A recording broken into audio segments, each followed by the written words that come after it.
Hello. तो कैसे हैं आप सब? उम्मीद करता हूँ आप सब बढ़िया होंगे और बढ़िया तरीके से आपकी पढ़ाई चल रही होगी। तो जो अभी पेपर आने वाला है रेलवे का ग्रुप डी का, ये सेशन उसके लिए है।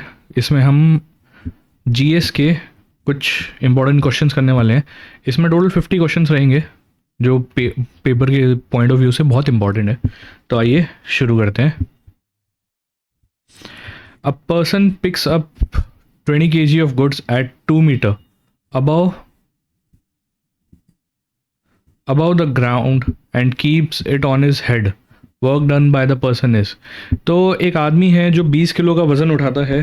तो हमारा मास यहाँ पे हो जाएगा 20 kgs। और हाइट जो दी हुई है वो दी हुई है 2 मीटर। ठीक है। और ग्रेविटी हम मान लेते हैं 10 मीटर। फोर्स जो है gravitational force 10 metre per second square. तो वर्क का जो फॉर्मूला होता है mgh। तो हो जाएगा मास 20 इंटू जी 10 इंटू हाइट 2। तो ये हो जाएगा 400 जूल्स। आंसर हो जाएगा हमारा option B, 400 joules. Volt meter is use for measuring dash. Volt meter का इस्तेमाल क्या मेजर करने के लिए किया जाता है? तो वोल्ट मीटर जो है ना, उसका इस्तेमाल करते हैं हम दो पॉइंट जो है उनके बीच का जो इलेक्ट्रिकल पोटेंशियल डिफरेंस होता है ना, उसको पता करने के लिए, जिसको हम वोल्टेज कहते हैं। ठीक है। तो वोल्ट मीटर, वोल्ट से ध्यान रख लीजिएगा, वोल्ट मीटर से क्या मेजर करते हैं? वोल्टेज। आंसर हो जाएगा option B, voltage. Volt meter कितने टाइप के होते हैं? वोल्ट मीटर होते हैं दो, एनालॉग और एक होता है डिजिटल। ठीक है, दो टाइप के वोल्ट मीटर आते हैं। आगे बढ़ते हैं। Which instrument is use to measure atmospheric pressure? Atmospheric pressure कौन सा इंस्ट्रूमेंट मेजर करता है? तो वो मेजर करता है बैरोमीटर। आंसर हो जाएगा ऑप्शन बी, बैरोमीटर। अब यहाँ पे लैक्टोमीटर दिया हुआ है। लैक्टोमीटर क्या करता है? लैक्टोमीटर मेजर करता है amount of water in milk. दूध में जो पानी की मात्रा है वो पता करता है लैक्टोमीटर। थर्मोमीटर सबको पता है, टेम्परेचर नापता है। मल्टीमीटर, मल्टीमीटर टूल है जिससे दो या दो से ज़्यादा, है ना, इलेक्ट्रिकल वैल्यूज जो होती है ना, जैसे वोल्टेज हो गया और जो भी बाकी इलेक्ट्रिकल वैल्यूज होती हैं, वो सारी इससे हम मेजर करते हैं। ठीक है। तो वो काम करता है multimeter. Yajurveda deals with dash. Yajurveda किससे डील करता है? तो पहले तो हमारे वेद कितने हैं? हमारे टोटल वेद हैं चार। चार कौन कौन से? ऋग्वेदा, समवेदा, यजुर्वेदा और अथर्ववेदा।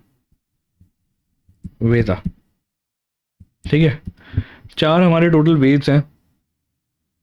इनमें से ऋग्वेदा जो है ना, वो अलग अलग देवताओं के लिए जो हाइम्स होते हैं, प्रार्थनाएं होती हैं, उससे डील करता है। समवेदा डील करता है मेलेडीज से। ठीक है, मेलेडीज से डील करता है। यजुर्वेदा जो है वो डील करता है रिचुअल्स। रिचुअल्स जो होते हैं उससे डील करता है यजुर्वेदा। और अथर्ववेदा जो है वो मैजिकल स्पेल्स जो होते हैं ना, उससे डील करता है। ठीक है, मैजिकल स्पेल से डील करता है अथर्ववेदा। तो हमसे यहाँ पे पूछा है यजुर्वेदा किससे डील करता है, तो वो हो गया rituals. Option A is the right answer. Where was Swami Mahavir born? Swami Mahavir का जन्म कहाँ हुआ था? स्वामी महावीर जो हैं वो 24th तीर्थंकार थे। ठीक है, जैनिज्म में तीन तीर्थंकार होते हैं जो गुरु होते हैं इनके। 24th तीर्थंकार जो थे वो भगवान महावीर थे, है ना। इनका जन्म हुआ था 540 BC में। 540 बीसी में हुआ कहाँ था? कुंदाग्राम। Option C Kundagram. कुंदाग्राम में इनका जन्म हुआ था, है ना। कुंदाग्राम है कहाँ पे? वैशाली एक जगह है, उसके पास स्थित एक शहर है कुंदाग्राम, वहाँ पे भगवान महावीर का जन्म हुआ था, है ना। और अगर पूछा जाए इनकी मृत्यु कहाँ हुई थी, इनकी मृत्यु हुई थी पावापुरी। पावापुरी में इनकी मृत्यु हुई थी, जो कि राजागिरा के पास है, ठीक है। Who among the following is considered as the first tirthankar of Jainism? Jainism के पहले तीर्थंकार कौन थे? जैनिज्म के पहले तीर्थंकार जो थे वो थे ऋषभ देव जी, जिनको ऋषभनाथ नाम से भी जाना जाता है। तो आंसर हो जाएगा हमारा ऑप्शन डी, ऋषभनाथ, ठीक है। इनका जन्म हुआ था अयोध्या में, ठीक है। पिताजी का नाम नभी राजा, माताजी का मारू देवी, ठीक है। राजघराने से थे, घराने का नाम था इक्ष्वाकु, ठीक है। इक्ष्वाकु इनके जो घराना था, इनका राजघराना, उसका नाम था, है ना। और पूछ लिया जाए जैन स्क्रिप्चर्स में इनको रिप्रेजेंट कैसे करते हैं, तो इनको रिप्रेजेंट करा जाता है वृषभा, ठीक है। ऑक्स से इनको रिप्रेजेंट किया जाता है, ठीक है। तो पहले तीर्थंकार का नाम क्या था? Rishabhnath. Sarnath Sarnath lion capital erected by Mauryan ruler Ashoka was made up of dash. जो मौर्यन रूलर थे एक अशोका, बहुत महान रूलर थे, ठीक है। उन्होंने एक लॉयन कैपिटल बनाया था सारनाथ का, वो किस चीज़ से बना हुआ था? तो पहले तो ये बना कब था? ये बना था 250 बीसी में, और बना किसका था? सैंडस्टोन का। आंसर हो जाएगा हमारा option B, sandstone. Bana Bhatta was the court poet of which king? Bana Bhatta जो थे पोएट थे, बहुत फेमस पोएट हैं 7th सेंचुरी के, ठीक है। संस्कृत के पोएट थे ये, संस्कृत में पोएट्री करते थे, ठीक है। वो कौन से राजा के कोर्ट में थे? तो वो थे हर्षवर्धना जो थे राजा, उनके टाइम पे। आंसर हो जाएगा हमारा ऑप्शन बी, हर्षवर्धना। इन्होंने किताब भी रखी थी, है ना, हर्षा चरित्र, ठीक है, जो कि ये जो राजा थे हर्षवर्धना, उनकी बायोग्राफी थी। हर्षा चरित्र उस किताब का बायोग्राफी का नाम था। Razia Sultan was a daughter of dash. Razia Sultan के पिताजी का नाम पूछा गया है। पहले तो रजिया सुल्तान थी कौन? Razia Sultan was the first, है ना, फर्स्ट और ओनली, पहली और इकलौती महिला थी जो दिल्ली सल्तनत पे जिन्होंने रूल करा था, ठीक है। ये स्लेव डायनेस्टी से बिलोंग करती थी, जिसको ममलूक डायनेस्टी भी कहा जाता है, ठीक है। और जन्म हुआ था 1205 एडी में। इनका रूल बड़ा छोटा सा चला था। 1236 में ये रानी बनी थी, और 1240 में इनके जो मिनिस्टर्स थे उन्होंने इनको हटा दिया था, राजगद्दी से हटा दिया था, क्योंकि उस टाइम पे इतना फेमिनिज्म था नहीं, फीमेल्स को बढ़ावा दिया जाता नहीं था। तो इनके मिनिस्टर जो थे उन्होंने ही इनको धोखे से राजगद्दी से हटा दिया था। और इनके पिताजी का अगर नाम देखा जाए, पिताजी का नाम था Iltutmish, option D, Iltutmish. Who was appointed as the first woman speaker of Lok Sabha? Lok Sabha की पहली महिला स्पीकर कौन थी? तो लोकसभा की जो पहली महिला स्पीकर थी वो थी मीरा कुमार, ऑप्शन बी, मीरा कुमार। मीरा कुमार जी एक इंडियन पॉलिटिशियन थी जिनका जन्म हुआ था 31 मार्च 1945 को, है ना। और काफ़ी इन्होंने पोस्ट जो थी, ठीक है, मिनिस्ट्रीज़ काफ़ी इन्होंने होल्ड करी। अब कौन कौन सी मिनिस्ट्री करी? पार्टी थी इंडियन नेशनल कांग्रेस, एक थी इनकी ministry of social justice and empowerment, ठीक है, जिसकी ये थी 2004 से लेके 2009 तक मिनिस्टर थे, ठीक है। उसके बाद थी मिनिस्ट्री ऑफ वाटर रिसोर्स, ये 2009 में इन्होंने सर्व करा था। और लोकसभा की ये स्पीकर बनी थी 2009 से लेके 2014 तक, ठीक है। अप्रॉक्स 5 साल इन्होंने एज अ लोकसभा स्पीकर सर्व करा था। और कौन से नंबर पे आती हैं? तो 15th स्पीकर थी, ठीक है, लोकसभा की 15th स्पीकर थी Shrimati Meera Kumar ji. The international theatre festival of India, Bharat Rang Mahotsav, held in Bengaluru from 1st Feb to 8th Feb was organized by which of the following institution? हाल ही में एक भारत रंग महोत्सव हुआ था, ठीक है, थिएटर फेस्टिवल था, उसको ऑर्गेनाइज किसने कराया वो पूछा गया। तो थिएटर जो है हमारे यहाँ पे सबसे बड़ा कॉलेज जो है थिएटर का, है ना, एक्टिंग का जो सबसे बड़ा कॉलेज है, नेशनल स्कूल ऑफ ड्रामा, उसने ये इवेंट ऑर्गेनाइज करा था। तो हमारा आंसर हो जाएगा option D, National School of Drama. In which of the following years was Sanskrit declared as the of classical language in India? ठीक है, ये रिसेंट अभी जो 2025 वाला जो पेपर हुआ था ना आरआरबी एनटीपीसी का, उसका सवाल ही है, ठीक है, इम्पोर्टेंट है, काफ़ी नोट कर लीजिएगा। तो क्लासिकल स्टेटस कब मिला था संस्कृत को?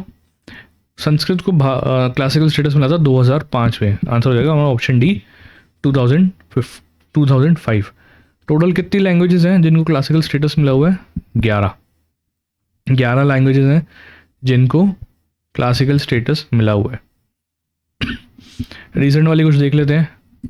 उड़िया को मिला था 2014 में, ठीक है, और एक मलयालम को मिला है 2013 में, तेलुगु और कन्नड़ इनको मिला है 2008 में।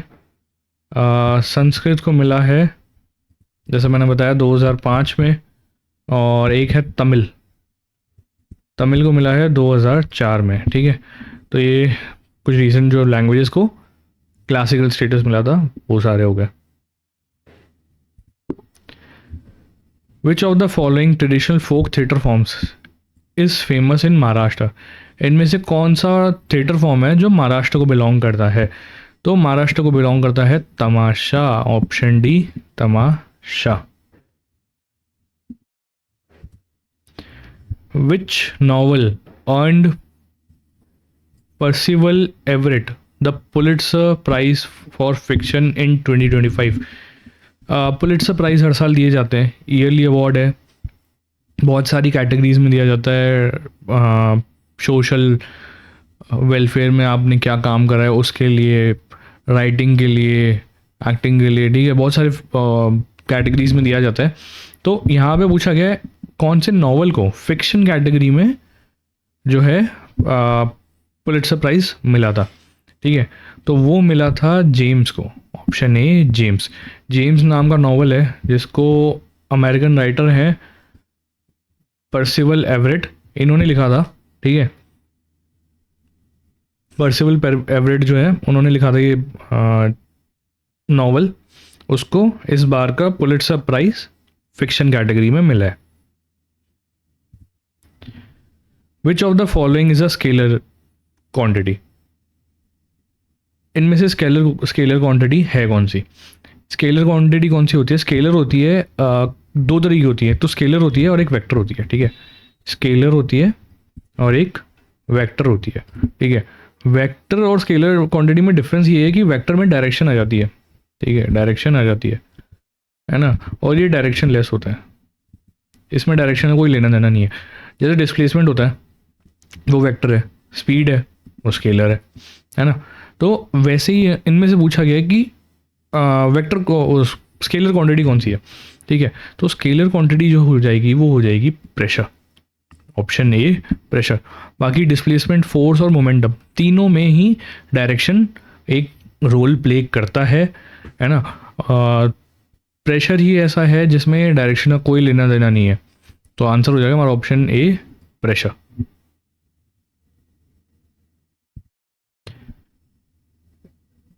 If the displacement of a object is zero, ठीक है, then the work done by applied force is dash. Displacement zero है किसी ऑब्जेक्ट का, हमसे पूछा है कि काम कितना होगा, काम कितना किया होगा, ठीक है। तो वर्क डन जो है उसका पहले तो फॉर्मूला क्या है, वर्क डन का फॉर्मूला है फोर्स इनटू डिस्प्लेसमेंट, ठीक है। अब बेसिक लॉजिक लगाइए, अगर डिस्प्लेसमेंट ही ज़ीरो है, ठीक है, तो यहाँ पे फोर्स कितनी भी लगा लो वर्क तो आपका ज़ीरो ही निकलेगा, है ना। वर्क तो आपका ज़ीरो ही निकलने वाला है अगर आपका डिस्प्लेसमेंट ही नहीं हो रहा तो, ठीक है। तो इसलिए हमसे पूछा यहाँ पे वर्क डन क्या है, तो वर्क डन हो जाएगा zero, option D zero. What is the speed of sound in air, sound की स्पीड पूछी गई है हवा में, वो कितनी है, इजी सवाल, 343 metre per second, option C is the right answer.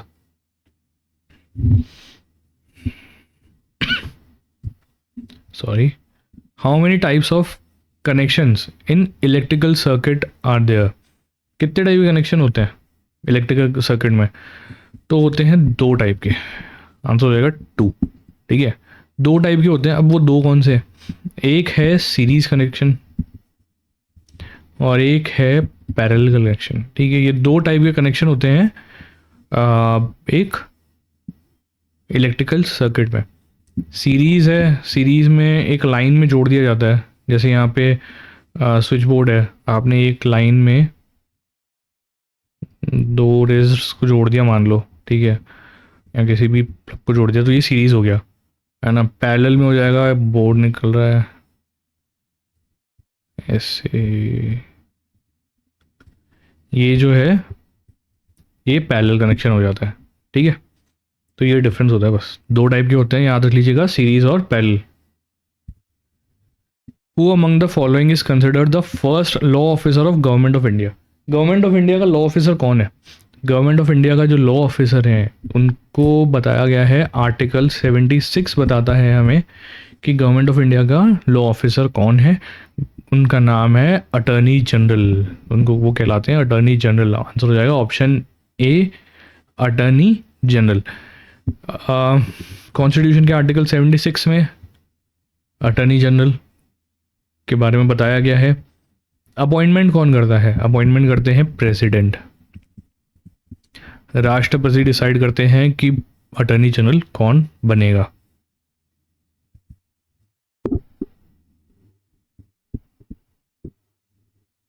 By which constitutional amendment act the number of Lok Sabha seats was increased from 525 to 545? कौन सा अमेंडमेंट एक्ट में हुआ था कि जो लोकसभा सीट है उनको 525 से बढ़ा के 545 कर दिया गया था, ठीक है। तो ये हुआ था amendment act 31st constitutional amendment act 1973, option D is the right answer. ये तो सीट बढ़ गई थी 525 से 545, ठीक है, और जो यूनियन टेरिटरीज का था ना रिप्रेजेंटेशन, उसको 25 से इन्होंने 20 कर दिया था। तो ये दो चेंजेस आए थे इस अमेंडमेंट एक्ट में।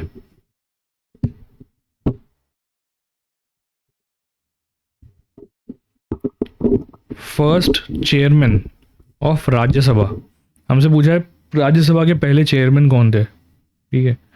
राज्यसभा के पहले चेयरमैन थे doctor Sarvepalli Radhakrishnan, option B is the right answer. Rajya Sabha का जो एक्स ऑफिशियल चेयरमैन होता है वो वाइस प्रेसिडेंट होता है इंडिया का, इंडिया का जो वाइस प्रेसिडेंट है वो बाय डिफ़ॉल्ट राज्यसभा का भी चेयरमैन बन जाता है, ठीक है। तो सबसे पहले जो चेयरमैन थे वो थे डॉक्टर एस राधाकृष्णन, और अगर डिप्टी चेयरमैन की बात की जाए, ठीक है, डिप्टी चेयरमैन की बात की जाए राज्यसभा के, तो वो थे एस वी कृष्ण मूर्ति।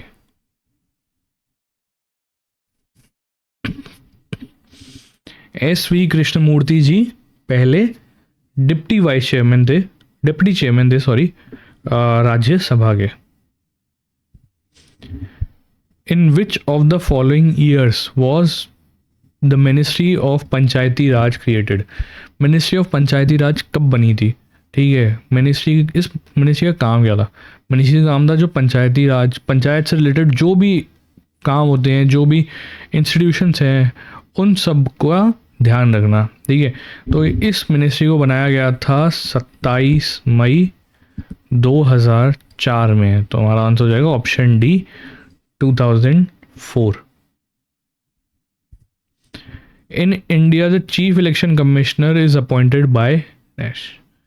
चीफ इलेक्शन कमिश्नर का अपॉइंटमेंट कौन करता है? पहले तो आर्टिकल कौन सा है जिसमें ये पावर है? 324/2। ठीक है, 324/2 कॉन्स्टिट्यूशन का जो आर्टिकल है उसमें बताया गया है कि चीफ इलेक्शन कमिश्नर और इलेक्शन कमिश्नर दोनों का ही जो चयन है वो करेंगे president of India. Option A president of India. Tenure क्या रहता है? टेन्योर है 6 साल या 65 साल की उम्र तक, जो भी पहले हो रहा हो। ठीक है, तब तक कोई भी इंसान as a chief election commissioner serve करता है।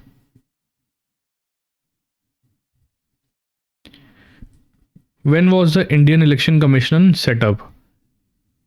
इंडियन इलेक्शन कमीशन का गठन कब हुआ था? तो इसका गठन हुआ था 25 जैन 1950। 25 जनवरी 1950 को भारत का जो इलेक्शन कमिश्नर है उसकी स्थापना हुई थी। ठीक है, और कौन से आर्टिकल के तहत हुई थी? तो आर्टिकल 324। आर्टिकल 324 जो है उसमें बताया गया है कि जो भी पावर्स होती है ना, ठीक है, जो पावर्स हैं इलेक्शन कमिश्नर की, और इनके पास जो भी कंट्रोल है कि पार्लियामेंट के और प्रेसिडेंट के ऑफिस के, वाइस प्रेसिडेंट के ऑफिस के, जो भी इलेक्शन होंगे, जो भी पोस्ट के लिए इलेक्शन होंगे, वो कंट्रोल करने का जो भी पावर है वो सारा इसमें डिफाइंड है आर्टिकल 324 में। In which of the following years was the Official Language Act enacted? Official Language Act जो होता है वो कब बना था, है ना? Official Language Act बना था 1963 में। Answer A 1963। 1963 में पहली बार ऑफिशियल लैंग्वेज एक्ट पास हुआ था।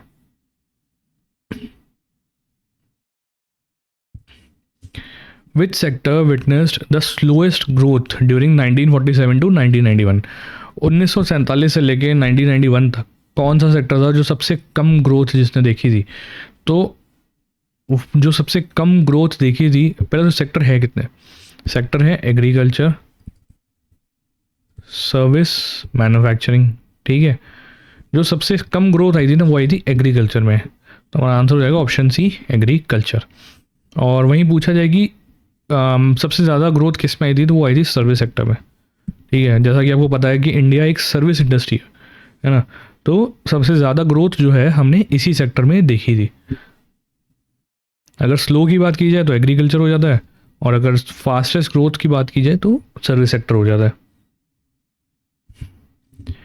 विच major Indian company was privatised in 2000s under government of India disinvestment policy? भारतीय सरकार की एक डिसइन्वेस्टमेंट पॉलिसी है। ठीक है, उसके तहत क्या होता है कि गवर्नमेंट अपना शेयर जो है, ठीक है, वो बेच देती है या कम कर देती है ना। वो तो उसमें हमसे पूछा गया कि मेजर कंपनी इनमें से कौन सी है जो प्राइवेटाइज हुई थी। ठीक है, तो सन 2000 में प्राइवेटाइज हुई थी मारुति उद्योग लिमिटेड। आंसर बी मारुति उद्योग limited.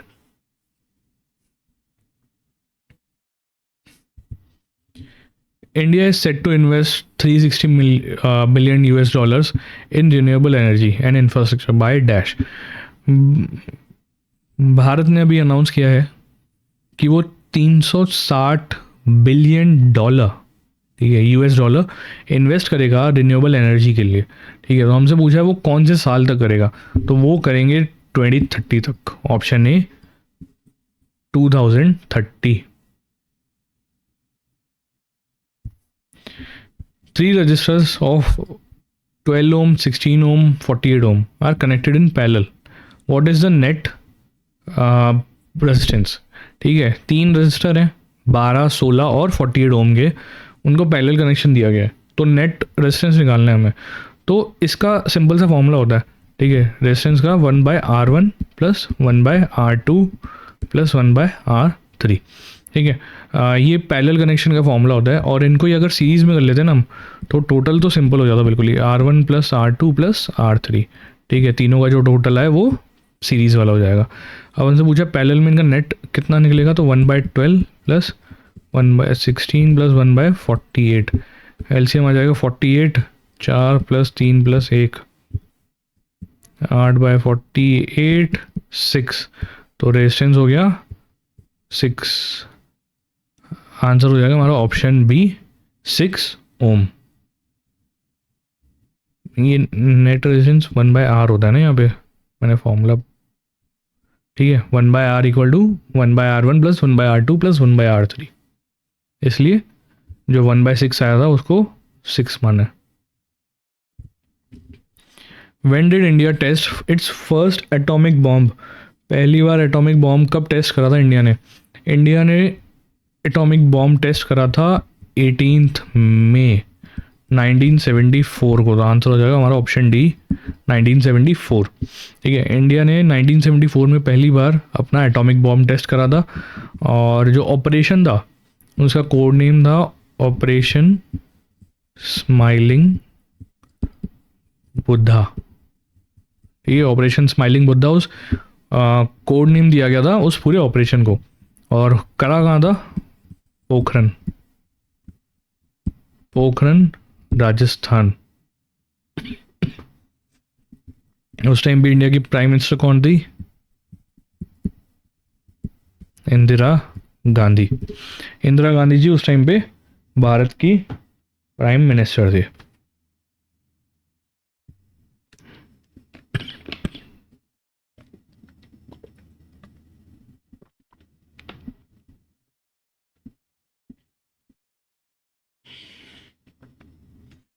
In which year was India's first nuclear reactor formally inaugurated by Prime Minister Jawaharlal Nehru? पहला न्यूक्लियर रिएक्टर जो है उसका उद्घाटन कब हुआ था? ठीक है, उसका उद्घाटन हुआ था 20 जनवरी 1957 को, ऑप्शन डी 1957। डेट पूछ ली जाए तो 20 जनवरी है ना। जवाहरलाल नेहरू जी ने करा था। नाम क्या दिया था इस न्यूक्लियर रिएक्टर को? अप्सरा है ना। उस दिन ये जो न्यूक्लियर रिएक्टर है 20 जनवरी को इनॉग्रेट हुआ था, और उसी दिन बाबा एटॉमिक रिसर्च सेंटर जो है उसका इनॉग्रेशन भी हुआ था, है ना। ये जो अप्सरा जो न्यूक्लियर रिएक्टर है वो यहीं पे सिचुएटेड है, ठीक है। बाबा एटॉमिक रिसर्च सेंटर का उद्घाटन भी, स्थापना दिवस भी 20 जनवरी 1957 ही है। और हाल में यहाँ पे 3 न्यूक्लियर रिएक्टर हैं, एक तो है अप्सरा, एक है साइरस और एक है ध्रुवा, ठीक है। तो ये 3 न्यूक्लियर रिएक्टर जो है वो हाल ही में करंटली बाबा एटॉमिक रिसर्च सेंटर पे पड़े हैं। Under which article of Indian Constitution the President can take over the government of the state in case of failure of constitutional machinery of the state? Basically इसमें पूछा गया है कि president के पास power है कि वो एक किसी भी राज्य की सरकार को हटा के उसके ऊपर प्रेसिडेंट रूल लागू कर सकते हैं, ठीक है। तो हमसे पूछा गया है कि प्रेसिडेंट रूल, ये इमरजेंसी का केस होता है ना, उनमें से एक है ये, तो कौन से आर्टिकल में ये बताया हुआ है, ठीक है। तो ये जो आर्टिकल है वो डील करता है article 356।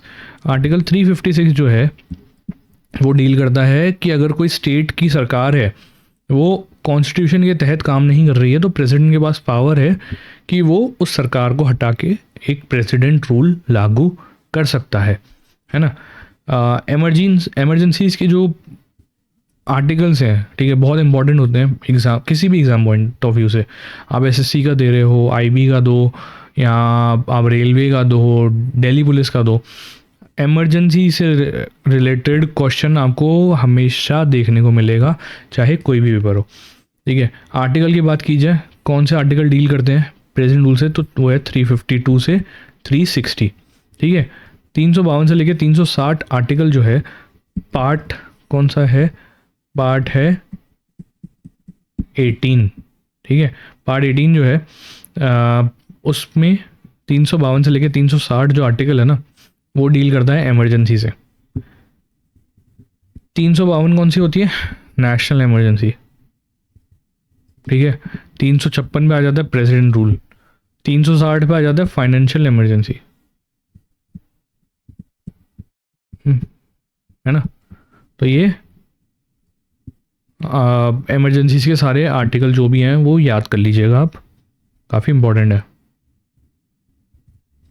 The first amendment of the constitution was made on, सबसे पहला अमेंडमेंट हुआ कब था। ठीक है, सबसे पहला अमेंडमेंट जो है भारत का वो हुआ था 1951 में, ऑप्शन बी 1951। 1951 में पहली बार अमेंडमेंट करके हमने इंक्लूड क्या करा था, 9 शेड्यूल जो है कॉन्स्टिट्यूशन का वो इंक्लूड करा था, है ना। और उसके साथ आर्टिकल 15, 19, 31, 85, 174, 176, 372, 376, ये सारे जो आर्टिकल हैं इनमें चेंजेस आए थे। आर्टिकल इंपॉर्टेंट नहीं है इतने, ये याद रख लीजिएगा। कौन सा शेड्यूल इंट्रोड्यूस हुआ था, 9 शेड्यूल। पहला अमेंडमेंट कब हुआ था, 1951। ठीक है, ये और इसी टाइम पे, इसी अमेंडमेंट में एक ज़मींदारी राइट को लेके, ज़मींदारी राइट जो होते थे ना उसको अबॉलिश किया गया था। ठीक है, तो वो भी याद रख लीजिएगा।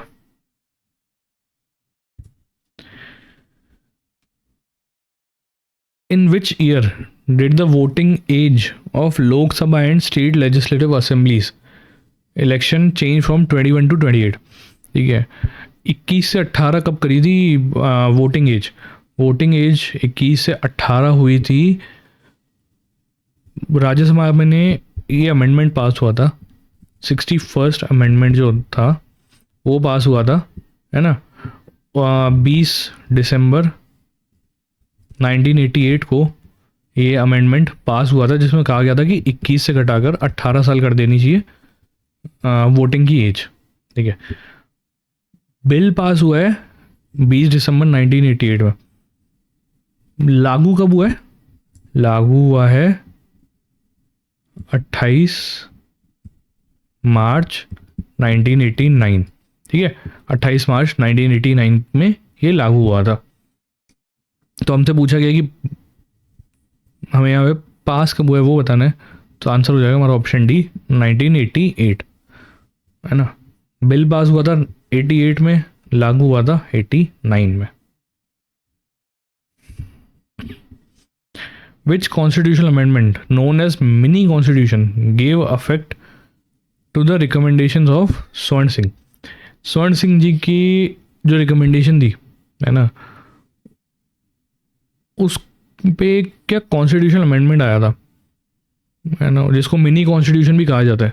तो हमसे पूछा कि वो कौन सा था, वो था 42nd कॉन्स्टिट्यूशनल अमेंडमेंट, है ना। 42nd कॉन्स्टिट्यूशनल अमेंडमेंट 1976 में जो आया था, बहुत ही इम्पोर्टेंट है, उसको मिनी कॉन्स्टिट्यूशन के नाम से भी जाना जाता है ना।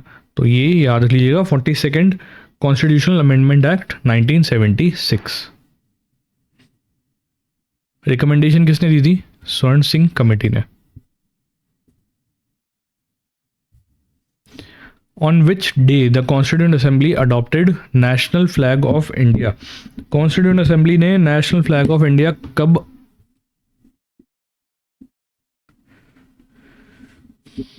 कब अडॉप्ट करा था, तो वो अडॉप्ट करा था 22 जुलाई 1947 को। आंसर हो जाएगा ऑप्शन डी 22 जुलाई 1947, है ना। इस तारीख को हमारा नेशनल फ्लैग जो है उसको अडॉप्ट किया गया था।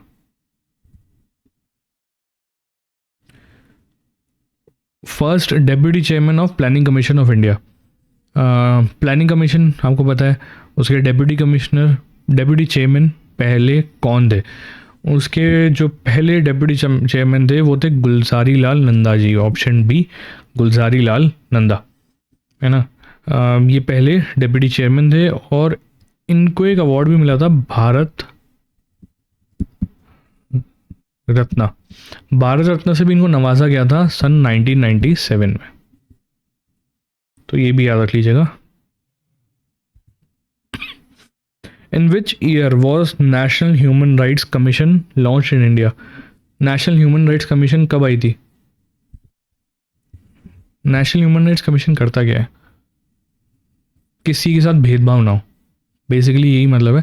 ह्यूमन राइट्स का ध्यान रखें, किसी के साथ किसी भी तरीके का भेदभाव ना हो, सब इक्वल है, इक्वालिटी साबित करनी है, मानव अधिकार, है ना। बना कब था? 1993 में, 1953 में ये ह्यूमन राइट्स कमीशन लॉन्च किया गया था। The first finance commission was established in, पहली फाइनेंशियल कमीशन कब एस्टैब्लिश हुई थी? पहली फाइनेंशियल कमीशन हुई थी एस्टैब्लिश 1951 में, ऑप्शन डी 1951। डेट पूछ ली जाए तो 22 नवंबर 1951, है ना, तब सबसे पहली फाइनेंस कमीशन बनी थी। उस टाइम इसके चेयरमैन कौन थे? के.सी. नियोगी जी, है ना। के.सी. नियोगी जी इसके पहले चेयरमैन बने थे फाइनेंस कमीशन के। In which year was the National Disaster Response Force formed under the Disaster Management Act 2005? हमसे पूछा है कि नेशनल डिजास्टर रिस्पॉन्स फोर्स है ना, एनडीआरएफ, वो कब स्थापित हुई थी? तो वो स्थापित हुई थी 2006 में, ऑप्शन ए 2006। बनी किसके अंडर थी? Disaster management act 2005। Official language of the state of Manipur, Manipur की ऑफिशियल लैंग्वेज कौन सी है? मणिपुर की ऑफिशियल लैंग्वेज है Meitei, option A Meitei. The Radcliffe commission was appointed for dash. Radcliffe commission थी वो किस लिए बनी थी? ठीक है, रैडक्लिफ कमीशन बनी थी, बनी कब थी? बनी थी 17 अगस्त 1947, है ना। तब, sorry my mistake, Radcliffe commission बनी तो पहले थी, लागू इसने करी थी रैडक्लिफ लाइन, है ना, 17 अगस्त 1947 को। 17 अगस्त 1947 को रैडक्लिफ लाइन लागू हो गई थी। बनी किस लिए थी? ताकि इंडिया पाकिस्तान का जो बॉर्डर है वो डिसाइड किया जा सके। तो आंसर हो जाएगा हमारा option C, to set the border between India and Pakistan. ठीक है, चेयरमैन का नाम था रैडक्लिफ, और जो लाइन इन्होंने बाउंड्री बताई थी ना, LOC जिसको कहते हैं, वो थी रैडक्लिफ लाइन। 17 अगस्त 1947 को लागू हो गई थी। Which Indian state was the first to be carved out on the basis of language in 1956? सबसे पहला राज्य कौन सा है जो भाषा के तौर पे जिसको अलग करा गया था? ठीक है, तो हुआ कब था? नवंबर 1, 1956 को, है ना। Sorry,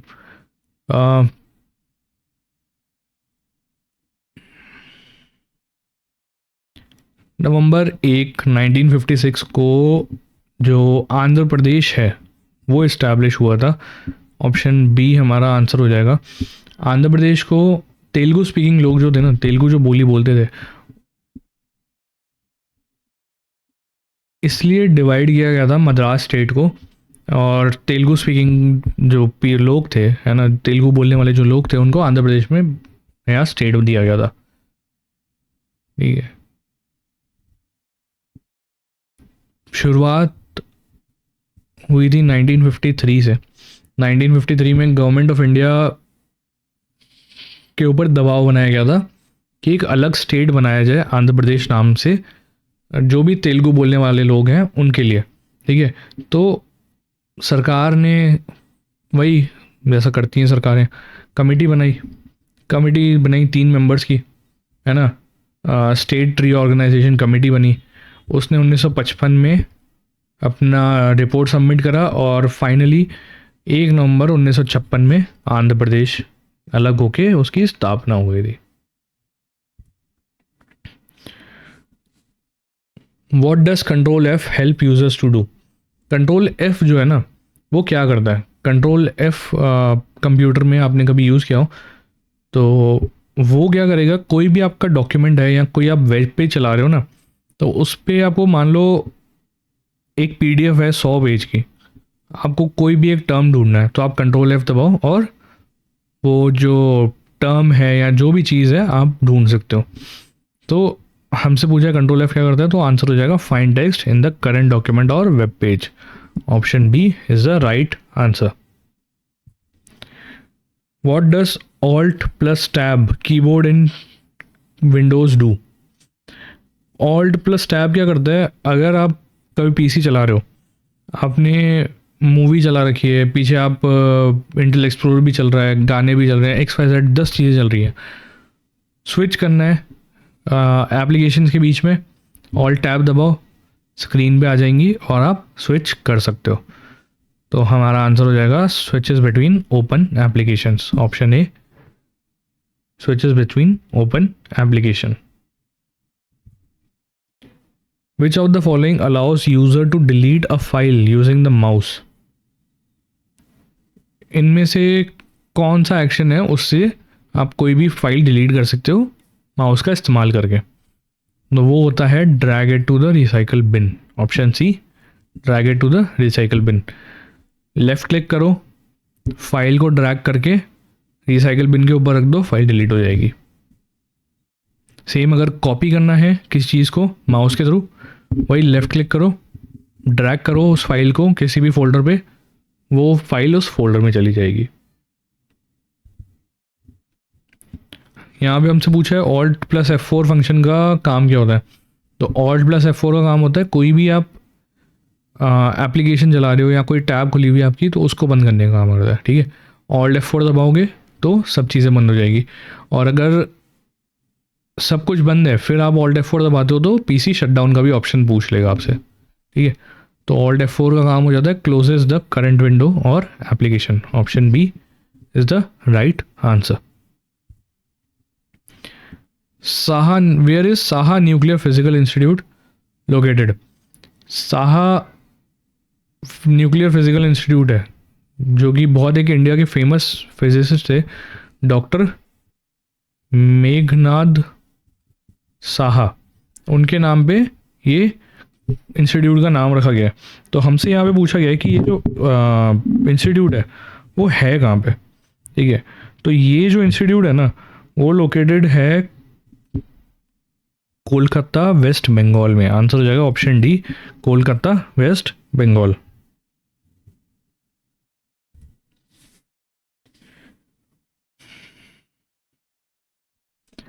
where did India test its first nuclear device?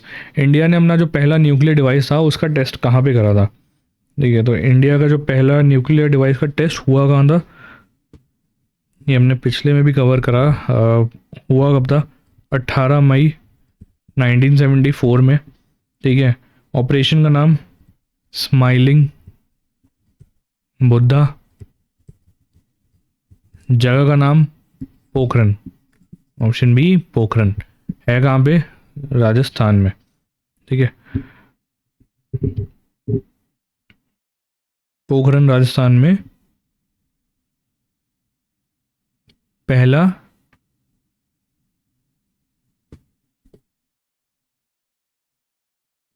Nuclear test हुआ था। ठीक है।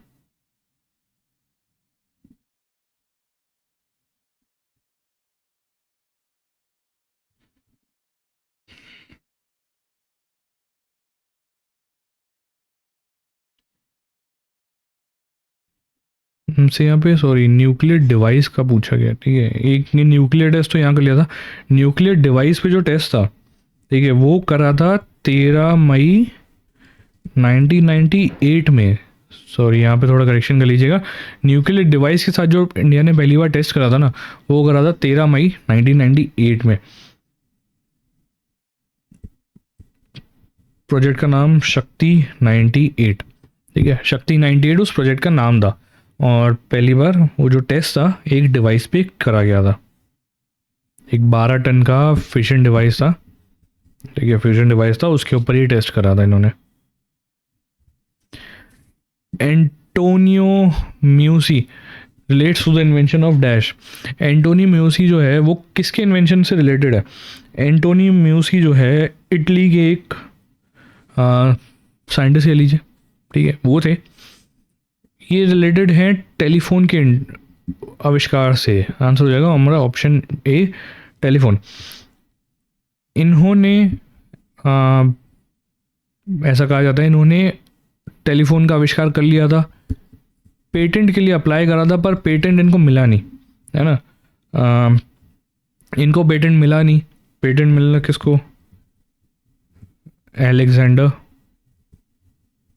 ग्राहम बेल, ठीक है, एलेक्जेंडर ग्राहम बेल को पेटेंट मिल गया, इसलिए टेलीफोन का आविष्कार कहा जाता है इनके नाम पे। और इन्होंने इसका आविष्कार करा था, ठीक है। इसी के साथ आज का सेशन यहीं ख़त्म होता है। उम्मीद करता हूँ सेशन पसंद आया होगा। कोई भी डाउट हो कमेंट सेक्शन में बता दीजिएगा। वीडियो को लाइक कर दीजिए, चैनल को सब्सक्राइब कर देना और ज़्यादा से ज़्यादा अपने दोस्तों के साथ शेयर कीजिए। तब तक के लिए मिलते हैं अगली क्लास में। Bye bye.